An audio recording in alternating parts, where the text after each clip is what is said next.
ফুলে প্রচুর পরিমাণে মাছি দেখা দিচ্ছে। এই অবস্থাতে যদি আপনারা লিচুর মুকুলে ওষুধ স্প্রে করেন তাহলে আপনাদের গাছে গুটি আসবে না। কারণ আসসালামু আলাইকুম। তো সবাই কেমন আছেন? আশা করি তো সবাই ভালো আছেন। আজকে আমি দাঁড়িয়ে আছি ছোট্ট একটি লিচুর নার্সারির মধ্যে। মানে এটা হলো বেড নার্সারি যেটা। আর মা নার্সারি তো আপনাদের দেখছেন মৌসুমী নার্সারির বাগানের মধ্যে এর আগে ভিডিওগুলোতে দেখিয়েছি। আর আজকে এই নার্সারির এই ভিডিওর মাধ্যমে আমি আপনাদেরকে দেখাতে চলছি যে আমাদের এখানে প্রচুর পরিমাণে মুকুলওয়ালা লিচুর গাছ রয়েছে। আর প্রত্যেক গাছেই প্রচুর পরিমাণে মুকুল এসেছে। আপনারা চাইলে এই চারাগুলো সংগ্রহ করতে পারবেন। আ আর এই চারাগুলো সংগ্রহের ঠিকানাটা আমি আপনাদেরকে জানিয়ে দিচ্ছি আগেই। রাজবাড়ী জেলার পাংশা থানা পৈঁজরি গ্রাম। এখন আসা যাক ভিডিওটির মেইন টপিকে। যে আপনারা কখন আ লিচুর ফুলে মুকুলে ওষুধ স্প্রে করবেন, কখন ওষুধ স্প্রে করা যাবে না, লিচুর মুকুলে কিভাবে পরিচর্যা করবেন সেই বিষয়ে। তো আপনারা দেখতে পাচ্ছেন ফার্স্ট এদিকে দেখাও। এই গাছের যে মুকুলগুলা দেখতে পাচ্ছেন কাছে নিয়ে আসো। দেখেন এই মুকুলগুলো দেখেন এখন কিন্তু মুখ নিয়ে নিছে। এই অবস্থাতে লিচুর কোন ক্রমে ওষুধ স্প্রে করা যাবে না। এর থেকে আগের যে মুহূর্তে আসলে তো সব গাছে দেখেন এখন এই অবস্থা। আর প্রত্যেক গাছে এখন মাছি পড়তেছে। এখন আপনারা যারা এই ভিডিওটি দেখবেন, এদিকে আরো কাছে নিয়ে আসো, কাছে নিয়ে আসো। দেখেন এই ফুলগুলো কিন্তু ফুটে গেছে।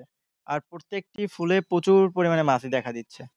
এই অবস্থাতে যদি আপনারা লিচুর মুকুলে ওষুধ স্প্রে করেন তাহলে আপনাদের গাছে গুটি আসবে না। কারণ পরাগায়ন ঘটবে না। পরাগায়ন না ঘটলে কোনো গাছেই লিচুর মুকুলে আ কুঁড়ি হবে না।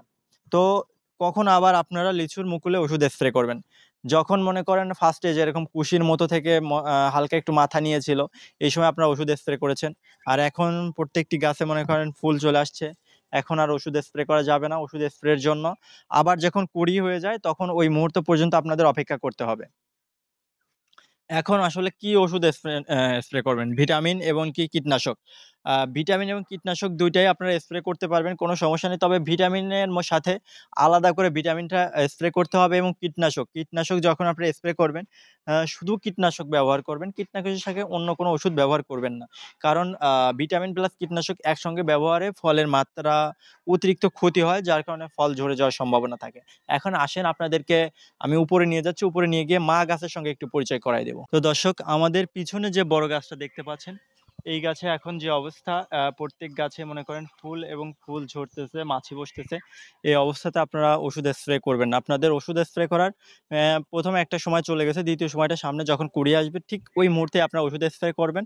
পরবর্তী ওষুধ স্প্রেটা কুঁড়ি আসার পরে একটা ওষুধ স্প্রে করবেন এবং আ যারা চারা সংগ্রহ করতে চাচ্ছেন চারাও সংগ্রহ করতে পারবেন। ৩য় বার কখন ওষুধ স্প্রে করবেন? যখন কড়িগুলো বড় হয়ে যাবে, পোকায় নষ্ট করবে তখন সরাসরি কীটনাশক, কোনো ভিটামিনের প্রয়োজন নেই। সরাসরি কীটনাশক ব্যবহার করবেন। তখন আমরা আরেকটি ভিডিওতে আরেকটা আপডেট দিয়ে দিব।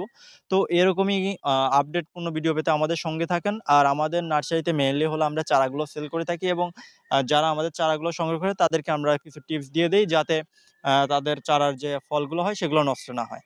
তো আমাদের এখানে শুধু লিচু চারাই নয়, আম, লিচু, কমলা, মাল্টা, ড্রাগন, স্ট্রবেরি, সেই সাথে বিদেশি ফল যেরকম লঙ্গান, রামবুটান সব ধরনের ফলের চারা আমাদের এখান থেকে সংগ্রহ করতে পারবেন।